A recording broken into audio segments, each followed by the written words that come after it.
The toad and the witch have been intrinsically linked for centuries. The first documented demonization of these enchanting creatures was in 600 BC, when Zoroaster said that all toads should be killed. During the Middle Ages in Europe, the toad's reputation was that of being in league with the devil. To find one in your house would have been a sign a witch was either spying on you or cursing the house and its occupants, either as themselves, in the form of a toad, or as the toad, being the witch's familiar. An animal said to be possessed of magical powers given to the witch by the devil himself to aid her in her work. The witch's familiar could be an animal, an amalgamation of different animals, or appear in humanoid form, such as that of a fairy.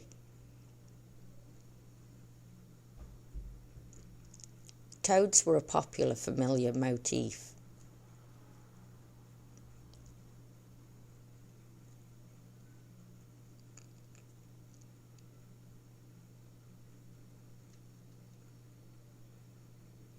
The toad is a liminal being, living between the worlds of water and earth. In the colder months, the toad disappears below the earth's surface and re-emerges in the spring. This is seen as the toad having connections with the dead, being able to traverse the underworld and the other world. The toad's death-like cold skin also connects it with the dead. When it emerges in the spring, it is looking for a mate, and so can also be seen as a symbol of fertility, especially female fertility, because of how many eggs they lay.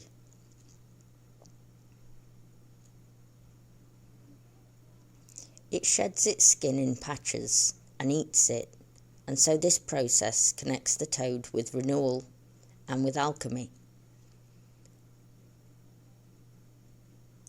In alchemy, the toad is the symbol of the putrefaction process, the rotting down of something, often the beginning of an alchemical process, the taking of something old and unwanted, like the old dead skin, eating it and turning it into something to fuel new growth.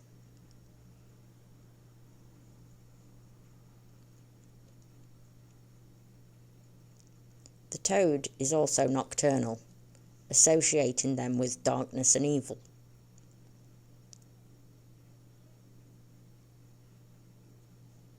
The life cycle of the toad has always fascinated me. As a child, I would love to go looking for toads with friends during the toad's mating season, where they'd all gather in either still pools or very slow-flowing water around bulrushes. The strings of jellied black eggs, becoming tadpoles with legs, before finally losing their tail and becoming teeny tiny baby toads. Obviously, this process connects them with transformation.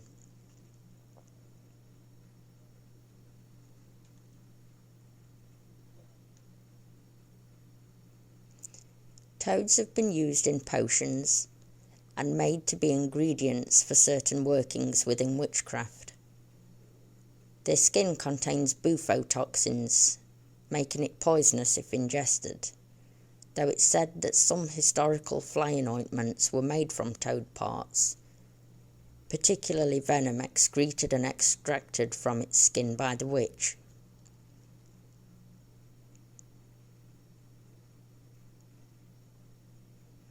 In Scotland, there was a toad charm which stated that if a man was to carry around with him the tongue of a toad, he could have his way with any woman he wanted. Toadstones were also popular in the Middle Ages. The toadstone is said to be a stone which was procured from the heads of toads. Often these stones were set into rings or worn as pendants, and worn in the form of protection against poisoning, and were said to sweat at the presence of poison. Toadstones, in fact, didn't come from toads at all, but were instead the fossilised teeth of the now extinct lepidote fish.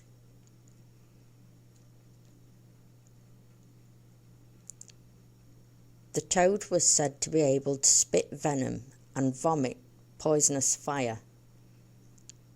The saliva of a toad was said to be venomous also. To avert ill luck, people would spit at the toad or throw a rock at it on sight. If a toad was to jump on or over your foot, it is said that it was an omen of your impending death.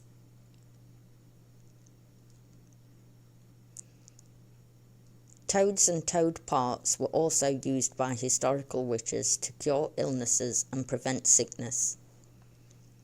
In some parts of Britain, the toad is associated with good fortune, happiness, wealth and health, and to have one around the property is a sign of a blessing.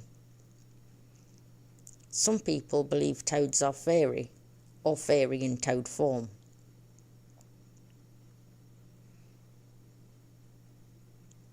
In a variation of a witch's initiation, the witch must walk backwards 3 times anti-clockwise around a church at midnight, while also reciting the Lord's Prayer backwards.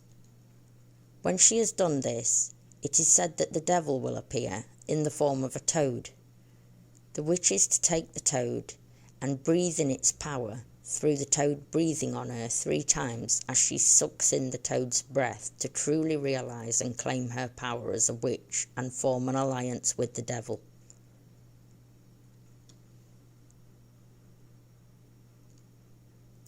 So the toad could simply be just a toad, a witch's familiar, a fairy, or the devil himself, an ill omen, the sign of a curse, or the sign of a blessing, depending on the county and time period.